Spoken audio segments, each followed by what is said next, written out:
Corona मरीजों की तादाद में इजाफे की वजह से मुंबई के साथ साथ पूरे महाराष्ट्र में ऑक्सीजन की शदीद किल्लत है। इसके नतीजे में बहुत सारे कोरोना मरीज मर रहे हैं। रियासती हुकूमत जहां मरीजों को ऑक्सीजन पहुंचाने के लिए जिद्दोजहद कर रही है, वहीं शहनवाज शेख जो मलाड के रिहायशी है, सिर्फ एक फोन कॉल पर मरीजों को ऑक्सीजन पहुंचा रहे हैं। ऐसे बहरान के दौरान शहनवाज शेख ऑक्सीजन मैन के नाम से खबरों की जीनत बने हुए हैं। उन्होंने तकरीबन 5500 ऑक्सीजन सिलेंडर जरूरतमंदों में तकसीम किए हैं।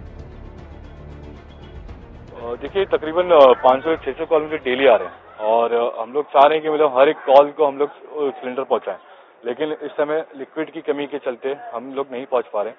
दिन के हम लोग 10-20% लोगों तक पहुंच पा रहे हैं। हमारा टारगेट है जितने हमें कॉल आ रहे हैं हम लोग हर एक कॉल तक पहुंचे। अगर हमें 200 सिलेंडर डेली मिलेंगे तो हम लोग 200 लोगों तक डेली पहुंच पाएंगे, लेकिन ऑक्सीजन लिक्विड की किल्लत की वजह से हम लोग को डेली 50-60 सिलेंडर ही रिफिल करके मिल पा रहे हैं। शहनवाज की दोस्त की बहन गुज़िश्ता साल ऑक्सीजन की कमी की वजह से ऑटो रिक्शे में इंतकाल कर गई थी। अगर इसे सही वक्त पर ऑक्सीजन मिल जाती तो शायद इसकी जान बच पाती। इसके नतीजे में उन्होंने मुंबई शहर में ज़्यादा से ज़्यादा कोविड मरीजों की मदद करने का इरादा किया। मरीजों की मदद के लिए उन्होंने कुछ दिन पहले ही 22 लाख रुपए मालियत की अपनी SUV गाड़ी फरोख्त की। अपनी फोर्ड एंडेवियर गाड़ी की फरोख्त से जो रकम हासिल हुई, इससे शहनवाज ने 160 ऑक्सीजन सिलेंडर खरीदने में कामयाबी हासिल की, जो बाद में उन्होंने मसाकीन तक पहुँचाए।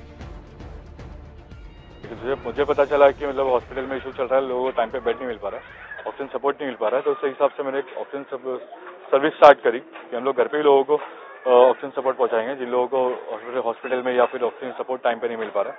तो इस तरीके से हम लोगों ने शुरुआत करी थी। और जो ऑक्सीजन मैन का बता रहे हो, ये तो मतलब लोगों ने नाम दे दिया है। मुझे भी थोड़े दिन पहले ही पता चला कि मेरा नाम ऑक्सीजन मैन पड़ा है। ये लास्ट ईयर जब लॉकडाउन शुरू हुआ था तो काफी लोग मतलब हमने देखा था कि मतलब परेशानी में थे। तो जैसे माइग्रेंट्स हैं लोगों के पास, और जो डेली वेज वर्कर थे उनके उसमें खाने की प्रॉब्लम थी, तो वो सब चीजें काम करते करते ऐसा होता है कि मतलब एंड में जब दिखा मेरे उसमें सेविंग नहीं और मुझे ऑक्सीजन सर्विस स्टार्ट करनी है, तो कैसे करते थे। तो जो मेरे दिमाग में आइडिया है कि हम लोग मैं अगर अपनी कार भेज दूंगा और उन पैसे से हम लोग ऑक्सीजन सिलेंडर लाएंगे और वो लोगों तक पहुंचाएंगे। तो इस तरीके से मैंने इसकी शुरुआत करी थी। तो हमें कोई कॉल आता है तो हम लोग पहले उनसे रिक्वेस्ट करते हैं कि आप लोग आके पिकअप करके जाइए, और वो अगर आते हैं तो हम लोग उनको यहाँ पर सारी चीजें बताते हैं कैसे इसको यूज करना है। सारा किट वगैरह हम लोग देते हैं उन्हें, फिर उन्हें घर पे आके पेशेंट को मास्क लगाना है, उसका प्रेशर अप डाउन करना है।